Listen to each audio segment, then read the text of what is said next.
Good afternoon. The lies linking me with the disgraceful Jeffrey Epstein need to end today. The individuals lying about me are devoid of ethical standards, humility, and respect. I do not object to their ignorance, but rather I reject their mean-spirited attempts to defame my reputation.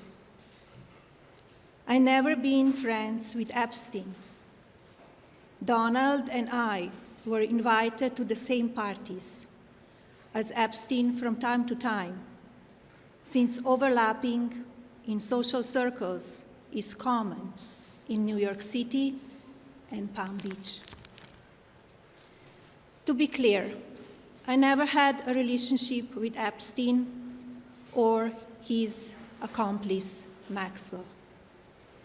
My email reply to Maxwell cannot be categorized as anything more than casual correspondence. My polite reply to her email doesn't amount to anything more than a trivial note. I am not Epstein's victim. Epstein did not introduce me to Donald Trump. I met my husband by chance at a New York City party in 1998.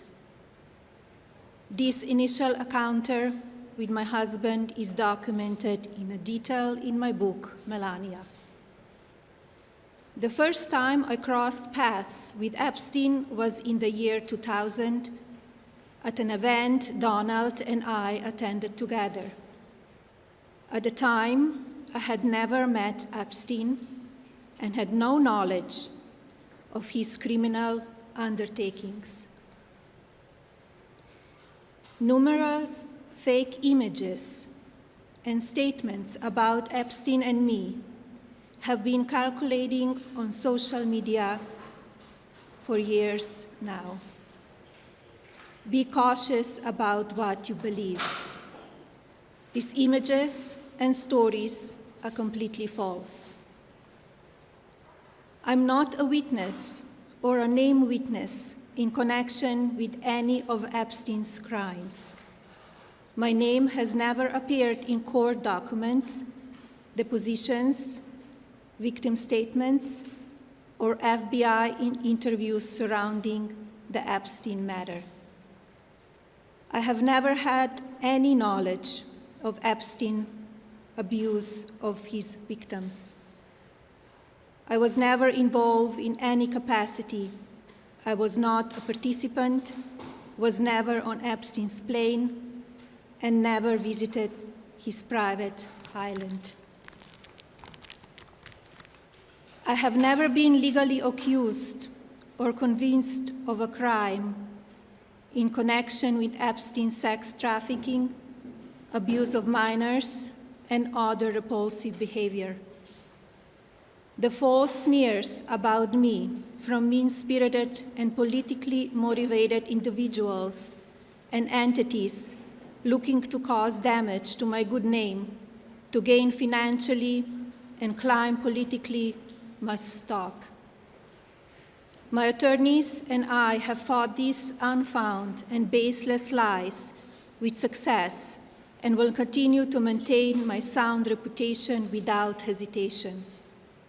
To date, several individuals and companies have been legally obligated to publicly apologize and retract their lies about me, such as Daily Beast, James Carville, and HarperCollins, UK. Now is the time for Congress to act. Epstein was not alone. Several prominent male executives resigned from their powerful positions after this matter became widely politicized. Of course, this doesn't amount to guilt, but we still must work openly and transparently to uncover the truth. I call on Congress to provide the women who have been victimized by Epstein with a public hearing specifically centered around the survivors.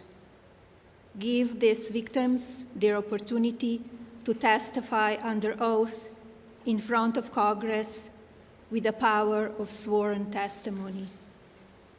Each and every woman should have her day to tell her story in public if she wishes, and then her testimony should be permanently entered into the congressional record. Then, and only then, we will have the truth. Thank you.